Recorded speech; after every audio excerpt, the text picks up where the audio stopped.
باللہ من الشیطان الرجیم بسم اللہ الرحمن الرحیم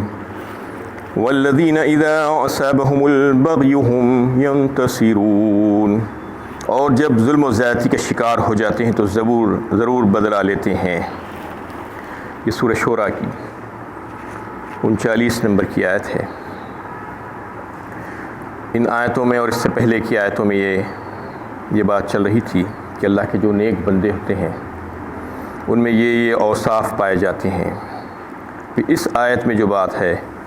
کہ جب ان کے اوپر کوئی ظلم و زیادتی کرتا ہے تو وہ لوگوں سے بدلہ لے لیتے ہیں،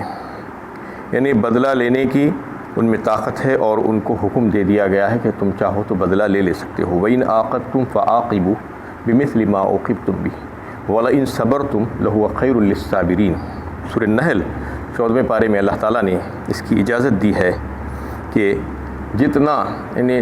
تم کو ستایا گیا ہے اتنا بدلہ تم لے سکتے ہو، جس قدر تم کو صدمہ پہنچایا گیا ہے، ظلم و زیادتی تمہارے ساتھ کی گئی ہے۔ وَإِنْ عَاقَبْتُمْ فَعَاقِبُوا بِمِثْلِ مَا عُوقِبْتُمْ بِهِ، اتنا ہی جتنا تمہارے ساتھ ظلم و زیادتی ہوئی ہے۔ وَلَئِنْ صَبَرْتُمْ لَهُوَ خَيْرٌ لِلصَّابِرِينَ، اور اگر تم صبر کر لو تو بہتر ہے صبر کرنے والوں کے لیے۔ اس میں جو بات ہے کہ وہ لوگوں کو اس بات کی اجازت دے دی گئی کہ اگر ان کے اوپر کوئی ظلم و زیادتی کرے تو پھر ان سے بدلہ بھی لے سکتے ہیں، ان کو جو ہے وہ اس بات سے عاجز نہیں ہے۔ لیکن عام طور پر یہ بات دیکھنے میں آئی، اللہ کے نبی صلی اللہ علیہ وسلم نے اپنی تمام زندگی میں، حیات مبارکہ میں اگر دیکھیں تو زیادہ تر لوگوں کو معافی کر دیتے تھے، ان سے بدلہ نہیں لیتے تھے۔ خاص طور پہ جو آپ کے ذات کو جو تکلیف پہنچاتے تھے اس میں تو ہمیشہ آپ نے معافی کر دیا۔ تو اس سلسلے میں کئی ایک واقعات ہیں کہ لا تثریب علیکم اليوم یغفر اللہ لکم وہو ارحم الراحمین۔ جب فتح مکہ ہوا تو آپ صلی اللہ علیہ وسلم فاتح کی حیثیت سے مکے میں داخل ہو رہے ہیں، اور پھر کتنا تکلیف پہنچائے تھے مکے والے آپ صلی اللہ علیہ وسلم کو، 13 سال تک اتنا ایذائیں پہنچائے ہیں۔ اس کے بعد آپ کو مجبور کر دیے اپنے وطن سے اور اپنے ملک سے نکلنے کے لیے، اور ایسی حالت میں آپ صلی اللہ علیہ وسلم وہاں سے نکلے تھے، وہ خون کے پیاسے تھے وہ لوگ آپ کے۔ لیکن جب آپ فاتح کی حیثیت سے داخل ہو رہے ہیں تو فاتح کیسا داخل ہوتا ہے؟ عام طور پر مارتے ہوئے، کچلتے ہوئے، لوگوں کو قتل و خون، غارت گیری کرتے ہوئے، لیکن آپ صلی اللہ علیہ وسلم کا انداز دیکھیے کہ اونٹ پر سوار ہے، اونٹنی پر، اور آپ کا چہرہ مبارک جھکا ہوا ہے، اونٹ کی یعنی کوہین سے لگا ہوا ہے، اور جو ہے یہ دعا پڑھتے جا رہے ہیں، لا تثریب علیکم اليوم، لا تثریب علیکم اليوم۔ سورہ یوسف 13ویں پارے میں بات آئی ہے کہ آج کے دن سب کے لیے عام معافی ہے، سب کے لیے عام معافی ہے۔ یغفر اللہ لکم، اللہ بخشے ان کو، اللہ بخشے ان کو، وہو ارحم الراحمین، وہ سب سے بڑا رحم کرنے والا ہے، یعنی کسی کو تکلیف نہیں پہنچائے، کسی کو جو ہے کسی سے انتقام نہیں لیا گیا، سب کے لیے عام معافی کا اعلان کر دیا گیا۔ ایسے ہی حدیبیہ کے موقع پر جو ہے جو 80 لوگوں نے آپ کے خلاف سازش تیار کی تھی ان کو بھی آپ صلی اللہ علیہ وسلم نے معاف فرما دیا۔ صحیح جو ہے ایک یہودی جس نے آپ کے اوپر جادو کیا تھا، اور اس کو جو ہے اللہ کے نبی صلی اللہ علیہ وسلم نے جو ہے معاف فرما دیا، لبید بن عاصم جس کا نام تھا۔ صحیح جو ایک یہودی عورت جو تھی جس نے آپ صلی اللہ علیہ وسلم کے کھانے میں زہر ملا دیا تھا، جس سے آپ کو تکلیف آخری دم تک ہوتی رہی، اس کی وجہ سے آپ اس کا محسوس کرتے رہے، اس کے باوجود بھی اس عورت کو آپ نے کچھ نہیں کہا، سزا نہیں دی۔ تو یہ مثالیں ہیں آپ صلی اللہ علیہ وسلم کی کہ اجازت ہونے کے باوجود بھی آپ صلی اللہ علیہ وسلم نے معافی کو ترجیح دی۔ تو اس میں یہ بات بتائی جا رہی ہے کہ معافی کو ترجیح دینا چاہیے، لیکن اس بات کی بھی اجازت ہے کہ اگر تم چاہو تو اتنا جتنا تمہارے اوپر ظلم و زیادتی ہوئی ہے اتنا تم وہ لوگوں سے بدلہ لے سکتے ہو۔ وَجَزَاءُ سَيِّئَةٍ سَيِّئَةٌ مِثْلُهَا فَمَنْ عَفَا وَأَصْلَحَ فَأَجْرُهُ عَلَى اللَّهِ إِنَّهُ لَا يُحِبُّ الظَّالِمِينَ۔ برائی کا بدلہ ویسی ہی برائی ہے، پھر جو کوئی معاف کر دے اور اصلاح کرے تو اس کا اجر اللہ کے ذمے ہے۔ یقیناً اللہ تعالیٰ ظلم کرنے والوں کو پسند نہیں فرماتے۔ اور پھر اس آیت میں بھی اسی کی تشریح ہو رہی ہے، یعنی برائی کا بدلہ جو ہے برائی ہی ہونا چاہیے، اس سے زیادہ نہیں۔ لیکن یعنی اسلام ہر بات میں انصاف کی بات کرتا ہے کہ اگر کوئی آپ کے اوپر ظلم کیا ہے تو آپ اس کو یعنی ایسا ظلم کر دیں کہ آپ ظالم بن جائیں، ایسا بھی نہیں، بلکہ اتنا ہی جتنا آپ کو تکلیف پہنچائی گئی ہے، اور پھر اگر معاف کر دے اور اصلاح کرے اور لوگوں کو جو ہے اس بات کی طرف متوجہ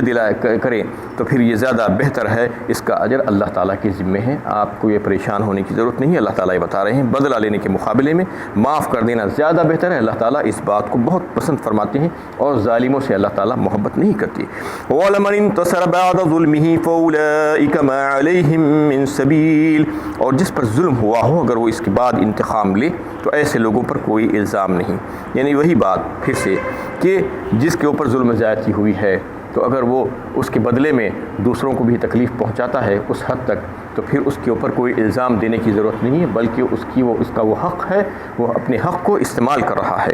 انما السبیل علی الذین یظلمون الناس ویبغون فی الارض بغیر الحق اولئک لهم عذاب علیم، الزام تو انہی پر ہے جو لوگوں پر ظلم کرتے ہیں اور ملک میں ناحق فساد پھیلاتے ہیں، ایسے لوگوں کے لیے دردناک عذاب ہے۔ وَلَمَن صَبَرَ وَغَفَرَ إِنَّ ذَلِكَ لَمِنْ عَزْمِ الْأُمُورِ، اور جس نے صبر سے کام لیا اور معاف کیا اور درگزر سے کام لیا تو یہ بڑی ہمت کے کاموں میں سے ہے۔ یعنی الزام ان لوگوں پر ہے جو غیر ضروری ظلم و زیادتی کرتے ہیں لوگوں کے اوپر، ان کو تکلیفیں پہنچاتے ہیں اور ان کو ایذائیں پہنچاتے ہیں، اور پھر ان کے لیے تو دردناک عذاب ہے۔ لیکن جو لوگ ظلم کو سہ لیتے ہیں اور معاف کر دیتے ہیں اور صبر کر لیتے ہیں ایسے حالات میں، اللہ تعالیٰ فرما رہے ہیں کہ یہ کوئی معمولی بات نہیں، بڑی ہمت کے کاموں میں سے ہے، بڑے حوصلے کے کام ہے یہ۔ ان تمام آیتوں میں جو بات سامنے آئی ہے کہ ینتصرون ایک لفظ آیا ہے پہلی آیت پہ کہ ہم ینتصرون، وہ ضرور بدلہ لے لیتے ہیں، اس سے پہلے کے درس میں یہ بات آ رہی تھی کہ ہم یغفرون، کہ وہ معاف کر دیتے ہیں۔ تو یہ دونوں باتیں کیسی ہو سکتی ہیں؟ یہ اشکال ہو سکتا ہے کہ یہ دونوں اوصاف اللہ تعالیٰ ان اپنے نیک بندوں کے تعلق سے ظاہر فرما رہے ہیں کہ وہ معاف کر دینے والے ہیں، کہا اس سے پہلے کہ درس میں جو بات آئی تھی ہم یغفرون، اور اس میں کہا جا رہا ہے کہ ہم ینتصرون، وہ بدلہ لینے والے ہیں، بدلہ لے سکتے ہیں، لیتے ہیں۔ تو یہ دونوں ایک دوسرے کی ضد ہے، بظاہر دیکھنے میں ایسا دکھتا ہے، لیکن یہ دونوں اوصاف اللہ تعالیٰ کے جو مومن اور مخلص بندے ہیں ان میں پائے جاتے ہیں۔ مختلف حالات کے اعتبار سے مختلف جو ہے رخ اختیار کرنا پڑتا ہے۔ اس کی جو تشریح آپ سن لیجئے کہ یعنی ہمیشہ جو ہے اسلام کا یہ مزاج رہا ہے، اسلام جو ہے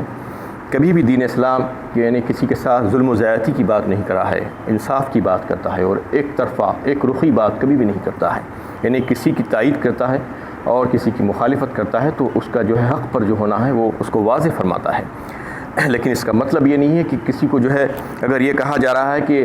تمہارے اوپر ظلم و زیادتی بھی ہوئی ہے اور تم اس کو معاف کر دو تو زیادہ بہتر ہے، تو یعنی ہمیشہ ایسا ہی کرنا پڑے گا، ہر حال میں نہیں، ہر حال میں ایسا کرنا نہیں ہے۔ بعض اوقات تو ایسا ہوتا ہے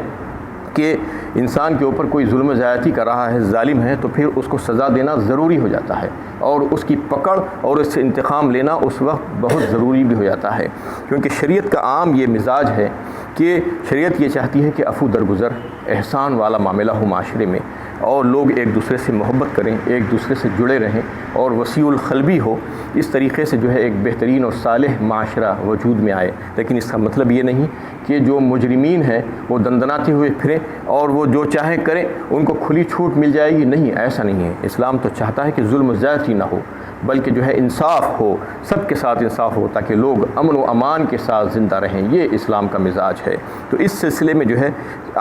عام طور پر شریعت اسلامی جو ہے یہ مشورہ دیتی ہے اپنے لوگوں کو کہ تمہیں اجازت ہے، اگر تمہارے اوپر ظلم و زیادتی ہوئی ہے تو شریعت اس بات کی تم کو اجازت دیتی ہے کہ تم چاہو تو اس حد تک اس سے بدلہ لے سکتے ہو ظالم سے جس حد تک تم کو تکلیف پہنچائی گئی ہے، لیکن تم اس کو جو ہے معاف کر دو تو زیادہ بہتر ہے۔ تو معاف کر دو تو زیادہ بہتر ہی ان صورتوں میں ہے جب کوئی بندہ جو ہے انہیں بغیر جانے بوجھے کے یعنی ایسے ہی جو ہے کسی کے اوپر ظلم و زیادتی کر دیا تھا اور اس کا مقصد وہ نہیں تھا، اس وجہ سے جو ہے وہ غلطی کر بیٹھا اور پھر نادم اور شرمندہ ہے اور اپنے کیے پر جو ہے پچھتا رہا ہے، تو ایسے لوگوں کو جو ہے ان کی جرت بڑھنے کی توقع نہیں ہوتی کہ آگے اگر ان کو معاف کر دیا جائے گا تو مزید جری اور نڈر ہو جائیں گے، ایسا نہیں ہوتا۔ عام طور پر جو ایسے اس قسم کے جو لوگ ہوتے ہیں بغیر جانے بوجھے ان سے کوئی غلطی ہو جاتی ہے لیکن فوراً وہ اپنے فعل پر اور اپنے کیے پر شرمندہ اور نادم ہو جاتے ہیں، تو پھر ایسے لوگوں کو معاف کر دینا زیادہ بہتر ہے۔ اس لیے اللہ تعالیٰ چاہتے ہیں کہ معاشرے میں جو ہے بگاڑ نہ ہونے پائے، سب ایک دوسرے کے ساتھ پیار و محبت کے ساتھ مل جل کر رہیں۔ لیکن اس کے برعکس ایسے لوگ ہوتے ہیں جو مجرمین ہوتے ہیں، یعنی پیشہ ور مجرمین بعض تو ایسے ہیں کہ لوگوں کو ستانا، لوگوں کو تکلیفیں پہنچانا، چوری چکاری کرنا، قتل و خون، غارت گری کرنا اور اس قسم کی چیزیں جو ہے باضابطہ ایک اپنے پیشے کے طور پر کرتے ہیں، اور لوگوں کے ساتھ اس قسم کی کام جو ہے یعنی مکر و فریب کے کام مسلسل کرتے رہتے ہیں۔ تو ایسے لوگوں کو بڑی سخت سزائیں دینے کے لیے اسلام کہا ہے، ان کو معاف کبھی بھی نہیں کرنا، ان سے بدلہ لینا، ان سے انتقام لینا، اور ان کے لیے بڑی سخت اور کڑی سزائیں جو ہے اسلام نے رکھی ہے، تجویز کی ہے۔ یعنی کرمنل جو سزائیں ہیں ان کی جو حد جو ان کے لیے لگائی گئی ہے، اور جو ہے جو تعزیری سزائیں ہیں ان کے لیے، اگر آپ اس کا جو ہے اندازہ کریں تو پتہ چلے کہ روح کام جانے والی سزائیں ہیں ایسی اسلام میں۔ جبکہ ایک ہاتھ میں جو ہے یہ بات کہی جا رہی ہے کہ معاف کر دو، اور دوسری طرف یہ بات کہی جا رہی ہے کہ ان کو سخت سزائیں دو۔ اس کا مطلب کیا ہے کہ جن لوگوں نے جو ہے نادانی میں کوئی ایسا کام کر دیا ہے جن سے غلطی ہو گئی تھی، ان کو معاف کر دینا بہتر ہے، اور پھر جن لوگوں نے ایسا نہیں کیا تھا بلکہ باضابطہ پلاننگ کر کے مکر فریب کے ذریعے سے لوگوں کو تکلیف پہنچانے کی غرض سے جو ہے جو تکلیفیں پہنچائی تھی، جو لوٹ مار مچائی تھی، ان کو سزائیں دینا ہوگا۔ جیسا کہ جو ہے عزت و آبرو کا لوٹنے والے جو ہوتے ہیں، زانیہ جو ہوتے ہیں، ان کے تعلق سے بڑی سخت سزائیں اللہ تعالیٰ نے تجویز فرمائی۔ جیسے پچھلے درس میں بات آ رہی تھی کہ ان کے لیے جو شادی شدہ زانی ہیں ان کو اللہ تعالیٰ نے صرف ان کی سزا یہ رکھی ہے کہ ان کو پتھروں سے مار مار کر ختم کر دیا جائے گا، سنگسار کر دیا جائے گا، ان کو جو ہے ابھی اس معاشرے میں زندہ رہنے کی مہلت نہیں دی جائے گی۔ ایسے ہی جو ہے جو قاتل ہے، جو انسانوں کا قاتل، اس کے لیے قصاص، یعنی قتل کے بدلے قتل، انسان کے بدلے انسان جو ہے، جو عورت نے اگر قتل کیا ہے تو اس عورت کو مار ڈالا جائے گا، مرد نے اگر مارا ہے تو اس مرد کو جو ہے مار ڈالا جائے گا، یہ جو ہے اس کی گردن ماری جائے گی اس سلسلے میں۔ ویسے ہی کسی نے اگر چوری کی ہے تو اس کے ہاتھ کاٹ ڈالے جائیں گے، اور کسی نے اگر جو ہے زنا کا جھوٹا الزام اور تہمت لگائی ہے کسی کے اوپر تو اس کو جو ہے یعنی 80 کوڑے مارے جائیں گے، تاکہ آئندہ جو ہے اس بات سے جو ہے وہ باخبر ہو جائے کہ ایسی حرکتیں کرنے والوں کو جو ہے اسلام سزائیں دیتا ہے۔ ایسے ہی جو ہے مختلف تعزیری سزائیں، یعنی ایسی سخت ترین سزائیں اسلام نے ان کے لیے مقرر فرمائی ہے جو اس قسم کی حرکتیں اور مجرمانہ کام جو ہے کرتے رہتے ہیں، تو ان سے جو ہے بدلہ لینے کے لیے کہا گیا ہے، ان کو ایسا ہی نہیں چھوڑ دینا۔ یہ سزائیں جو ہے ان کے لیے تجویز کی گئی ہے تاکہ لوگ عبرت حاصل کریں اور لوگوں کو معلوم ہو کہ اسلام جو ہے اس معاملے میں بڑا سخت ہے۔ تو اسلام جو ہے یہ چاہتا ہے کہ انصاف ہو، عدل انصاف ہو ہر ایک کے ساتھ، یعنی معاف کر دینا مطلب لوگ یہ سمجھنے لگتے ہیں کہ سب کو معاف کر دیا جائے۔ نہیں، ایسا نہیں، سب کو نہیں، جو لوگوں کا مزاج ایسا نہیں ہے، جو لوگوں نے غلطی سے ایسے کام کر لیے ہیں ان کو معاف کرنا ہے، اور جو لوگ اپنا مزاج بنا لیے ہیں، مجرمانہ سرگرمیوں میں جو ہے لگے ہوئے ہیں مسلسل، اور جو ہے ایسے اپنے آپ کو ایک پروفیشن کے طور پر جرم کرتے ہیں، تو ایسے لوگوں کو جو ہے سزائیں دینا زیادہ ضروری ہے۔ اس میں جو ہے یہ بات بتائی گئی ہے۔ اور ایک بات یہ ہے کہ اس میں جو بات بتائی ہے کہ شریعت اس بات کی تاکید کرتی ہے کہ کوئی اگر کسی کو جو ہے کوئی برائی اس میں دیکھے تو اس کا پرچار نہ کرے اور اس کو لوگوں کے سامنے اظہار نہ کرے، جیسا کہ جس کو غیبت کہا جاتا ہے، یعنی کسی کی اگر برائی ہے کسی کے پاس جو گناہ کا کام کرتا ہے تو اس کا جو ہے لوگوں کے سامنے اظہار کرتا نہ پھرے۔ تو یہ جو ہے شریعت ایک عام طور پر ایک اصول بتائی ہے کہ اس کا اظہار نہ کرے، لیکن جو ہے کبھی جو ہے ایک کچھ دینی مصلحت کے وجہ سے جو ہے اس کا اظہار کیا جا سکتا ہے۔ کوئی اگر یہ سمجھے کہ یہ جو ہے اس کے پاس یہ برائی ہے اور اگر میں اس کو لوگوں کے سامنے پیش کروں گا تو وہ شرمندہ ہوگا اور امید ہے کہ وہ اس سے باز آ جائے، یہ گناہ سے باز آ جائے، یا لوگ اس کے شر سے محفوظ ہو جائیں، تو اس تعلق سے اگر اس وجہ سے وہ جو ہے اس کی برائی کو اور اس کے گناہ کا جو ہے لوگوں کے سامنے معاشرے میں جو ہے اظہار کرنا چاہے تو اظہار کر سکتا ہے، یہ اس کو اجازت ہے۔ ایسے جو ہے ایک حدیث میں جو ہے اللہ کے نبی صلی اللہ علیہ وسلم نے ایسا ہی مشورہ دیا تھا ایک شخص کو، جو آپ صلی اللہ علیہ وسلم کے پاس آ کر جو ہے کہا، فریاد کی کہ یا رسول اللہ صلی اللہ علیہ وسلم مجھے جو ہے میرا پڑوسی ستاتا ہے، تو آپ صلی اللہ علیہ وسلم نے اس کو مشورہ دیا کہ تم اپنے گھر کا سامان نکال کر باہر رکھ دو،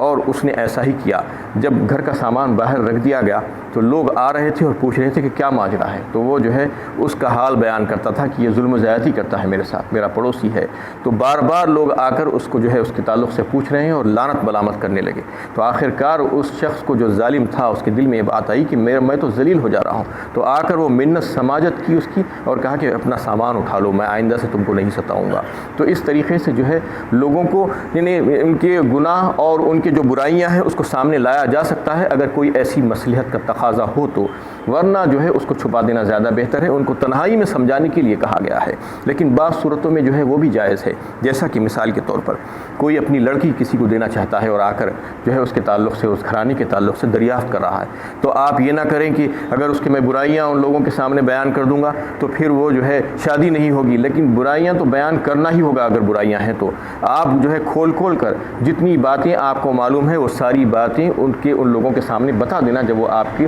اس تعلق سے بات کرنے آئے ہیں. ورنہ جو ہے وہ جو ہے اس کی برائیوں کو اگر آپ چھپا دیں گے تو اور زیادہ خراب ہو جائے گا اس کے بعد. ویسے ہی جو ہے کسی معاملت کے سلسلے میں کوئی کسی کے ساتھ کاروبار کرنا چاہتا ہے اور آپ سے پوچھ رہا ہے کہ یہ آدمی کیسا ہے، اگر آپ کو معلوم ہے کہ یہ دغاباز ہے، جھوٹا اور دھوکہ باز ہے، تو آپ جو ہے اس کے بارے میں بتا دینا وہ لوگوں کو. یہ زیادہ ضروری ہے.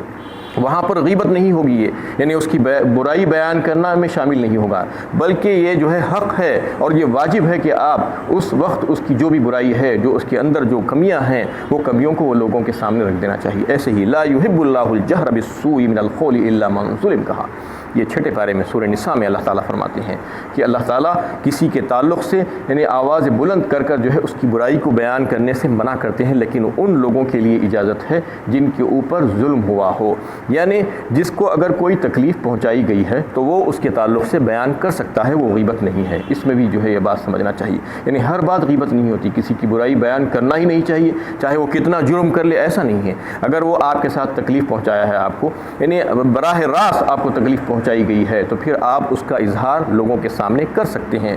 اور جو ہے اس بات کو جو ہے لوگوں کو مطلع کر سکتے ہیں. اور ایک صورت یہ ہو سکتی ہے کہ آپ کسی کے سامنے کسی کی برائی کا اظہار اس وجہ سے کر سکتے ہیں کہ اگر آپ کو یہ امید ہو کہ وہ شخص جو ہے اس کو جو ہے وہ ظالم کو سمجھا بجھا کر یعنی نرمی سے یا سختی سے جو ہے اس بات سے منع کر سکتا ہے، روک سکتا ہے، تو آپ اس وقت بھی جو ہے اس کے بارے میں لوگوں کو بول سکتے ہیں، اس کی برائی کا اظہار کر سکتے ہیں. تو یہ تمام باتوں کو جو ہے بتانے کا مطلب یہ ہے کہ غیر ضروری طور پر کسی سے الجھنا نہیں ہے، معاف کر دینا زیادہ بہتر ہے. لیکن جب کبھی جو ہے ایسی ضرورت پیش آئے تو پھر بدلہ بھی لیا جا سکتا ہے. یہ اجازت دی گئی ہے اسلام میں، ایک طرفہ بات کبھی بھی نہیں کہی گئی ہے. شریعت کا عام مزاج بتلا دیا گیا ہے کہ عام طور پر معاف کر دینا زیادہ بہتر ہے، لیکن جب کبھی ایسی ضرورت ہو تو بدلہ لینا چاہیے اور سخت سزائیں بھی دینا چاہیے مجرمین کو. وآخر دعوانا الحمدللہ رب العالمین.